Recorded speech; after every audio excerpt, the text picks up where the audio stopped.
Kicking it old school. Sit down performance review on these bad boys coming up now. Hey, what's good guys? My name's Chris. Welcome back to the official WearTesters.com YouTube channel. Today we finally have the performance review on these bad boys right here. This is the Under Armour. Oh no, it's not. My bad. This is just the Curry 8 from the Curry brand. Anyways, we got the performance review because, you know, still sucks as far as being able to get into a gym or getting away from distance learning for our kid and everything so that we can go do our work because, you know, we can't drop them off at school right now. So this is as good as we're gonna get. We're pivoting. Hopefully you enjoy it. Now, with these guys, like I said earlier, they are bad boys. I absolutely love these things. However, take this review as it is, which is tested only outdoors. Now, there are other people that have tested them indoors. So if you needed an indoor opinion, I would go check out their reviews, but mine is just from an outdoor perspective because that's all I've got right now. And the traction right here, man, the traction is fucking beastly. The only time that I had an issue with these outside is when I would step on the lines. And I normally have an issue there anyway, so most people do. With these, the only issue is that it was a little bit more of an issue, that's it. Because it's not rubber, it's foam, it had a little bit more of a slick, you know what I mean, which was really weird. So that's the only thing that I would say to keep an open mind about is just that there is no rubber on here. So if you do happen to step on a line or whatever, you might slide a little bit. Just don't let it surprise you like it did me. As far as durability of the outsole, that's probably the coolest part about doing an outdoor only review is that I can finally be like, hey, how durable are they? And surprisingly enough, for having no rubber, this seems to be more durable, at least more evenly wearing than a rubber soled shoe. So when you look at these, they look like they're still just like they were, like when they first came out. Actually in here is a brand new pair.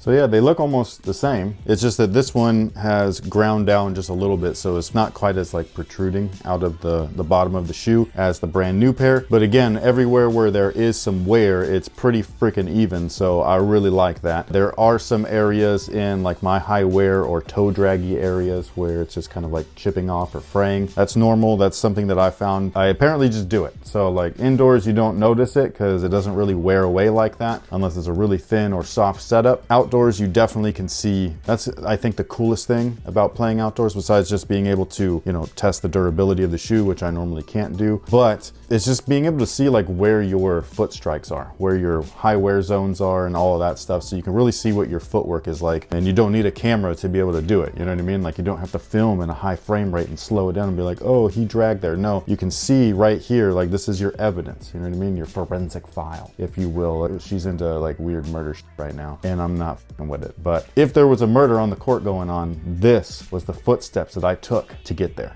Is this your dead body? I'd like to think I'm leaving dead bodies on the court. Oh. But I'm not. I'm too old. I'm too old for that. Now, as far as the cushion is concerned, it is a one-piece setup. It's called Flow Technology. It's from Under Armour, used on the Curry 8. Fun fact, they made this for running. They accidentally found out that it was great for basketball because they were going inside of a gym getting ready to take some pictures of the upcoming Flow, you know, Under Armour running shoe, and the dudes would just stick and, you know, ghost hole it and stuff and trip all over their feet, and they were like, holy crap, I think we have something special here for basketball, even though we're here to take promo pics for running. So I thought that was pretty cool. Now, as far as the Flow goes, it reminds me, what was the shoe? Oh, it was the BB NXT, where it looks and feels kind of like a runner, but for a basketball court. That's kind of what this is. This feels like I'm in a running shoe. It's super smooth, it's super comfortable. You get great heel to toe transition all the way around, but it doesn't feel like clunky, like how some basketball shoes can feel clunky, like the Cosmic Unity is a lot of foam wrapping up around your foot, but not necessarily under your foot. So some people might not like that, even though I thought that those are a beast, but we're not talking about those. So these guys right here, they just feel awesome. Like they feel like I can just travel around the court and have no issues. I love the stability of it. There's just enough compression on these guys where it's comfortable outdoors. Like I never had any aches or pains or anything after playing in these. I think this is a great setup. I don't know if they'll be using this moving forward. I will be a little bit bummed if they don't retool this for future models, because seeing stuff that's one and done, at least in performance, it just is kind of a bummer because you don't end up with a product that can be consistent. A Kobe shoe, you know what you're getting in a Kobe. The Curry shoes, you typically know what you're getting in those too. This is the first one that really throws a wrench in things and you're just like, holy shit, I have court feel and cushion. Excellent.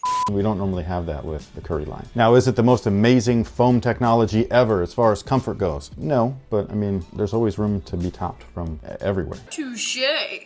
Now, as far as the upper is concerned, it's a full textile or knit upper. It's pretty much a setup that we're used to nowadays in the performance basketball footwear category. Do I love it? I don't hate it. That's the thing. Like, I would prefer leather and all that stuff, but it works, so I really have no complaints. It's just a personal preference. I really like leather. I like the way that it feels, you know what I mean? However, the benefits of something like this is it's uber light, it's very breathable. The only thing is that it's not as durable as something like a leather, which I think is funny because a lot of people are worried about the outsole durability, but the upper durability is probably the one thing that you should be looking out for when you're going with a knit shoe. That usually rips on people. The Kobe 8s, the Kobe 9s, all that stuff, they always would rip on people, man. Nobody complains about it though. It's super weird. There is some overlays that could have been leather, but they're not. They actually made these synthetics because they said that the leather pairs that they were testing actually absorbed more moisture, and so they wanted to reduce weight and the nastiness of all of that funk. So they kept it synthetic to keep things lightweight and moisture free. There is almost no break-in time required with these guys because it is a sock-like fit. It was also pretty supportive as well. The Rand right here did a good job. You're also cupped by the midsole itself, so that does a great job. And as far as fit is concerned, I would go true to size if you're playing in these. If you're just wearing them casually, go with whatever size that makes you comfortable. They are very snug. However, again, you don't want to be shifting inside of the shoe while you're making cuts or changes of direction, especially if you happen to land on someone's foot. You don't want wiggle room in there. You want the shoe to be one-to-one with your foot. That way you can roll as naturally as possible if that were to happen. Hopefully it doesn't, but it's basketball. It's a contact sport. It probably will. Now, the overall support is pretty much what you'd expect from a Curry, minus the upper. The upper is like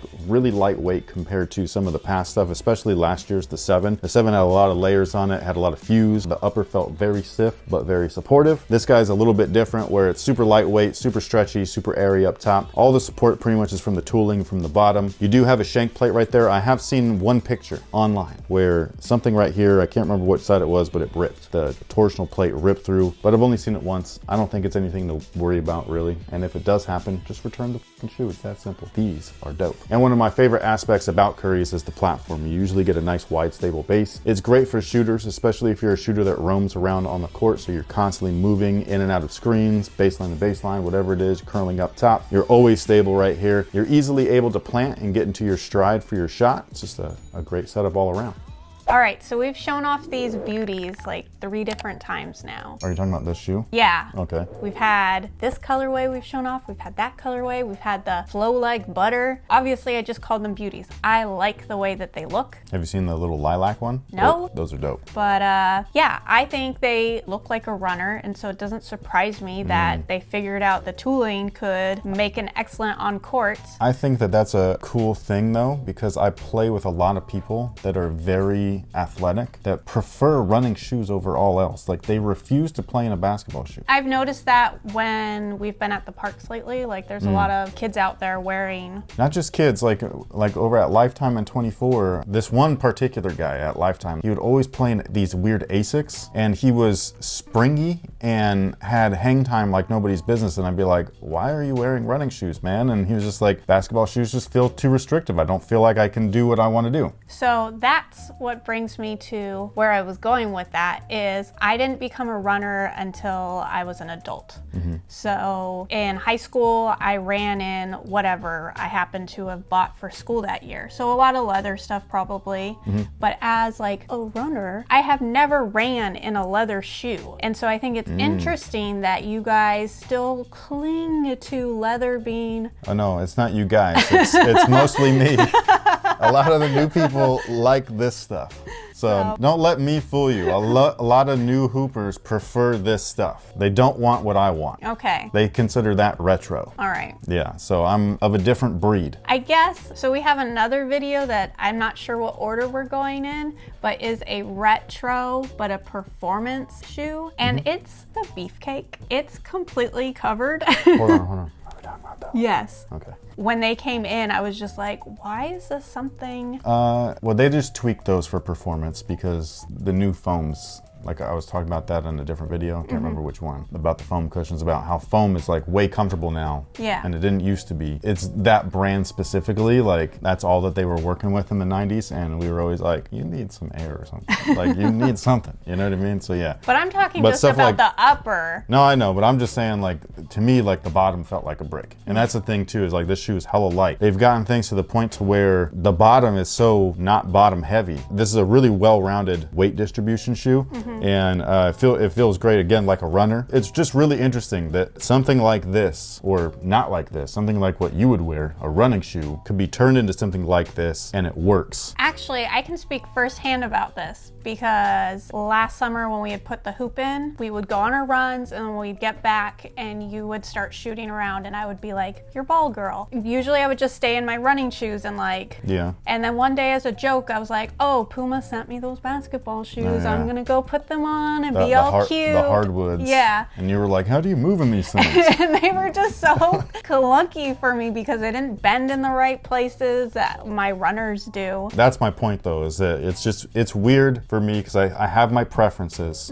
But again, like when I'm talking about in a review, if I can't legitimately complain about something other than I like something else, but this worked really well, that's all I'm saying. This is weird that we're in this state in footwear where it's almost like blending lines. How we could play in a tennis shoe because it's a court shoe, and volleyball players will play in basketball shoes because it's a court shoe. Yeah. And stuff like that. Like we're really starting to blend the lines between product category and just straight up performance. Like what do people need to perform? And it's almost all the same shit. Yeah. And it's super weird. That's cool. Anyways, that pretty much takes care of it for these guys. The performance review on the Curry 8. I think that they're fantastic. The year is just begun. So yes, these are one of the best basketball shoes of 2021 so far. However, it's like one of three. It's these, the PGs. What was the other one? There's another one. Possibly the Wades. Oh, right. You know what I mean? Like there's not a lot of shoes to pick from right now. Things are gonna get started as soon as All-Stars, season and then moving forward. So these are awesome. I highly recommend them. I think they're fantastic. Again, if you're looking for an indoor perspective, there are other reviews out there. I recommend checking those out. This is just an outdoor perspective and I think that they're great. Thank you so much for watching. Thanks for all the support. If you need any more information, click the link in the description box below. It'll head you over to WearTesters.com where you can check out their price, their weight, their scores, along with the written review and all of that kind of good stuff. And with that being said, thank you so much for watching. Thanks for all the support, especially during the pandemic. We really appreciate it. Thank you once again. Until next time, guys.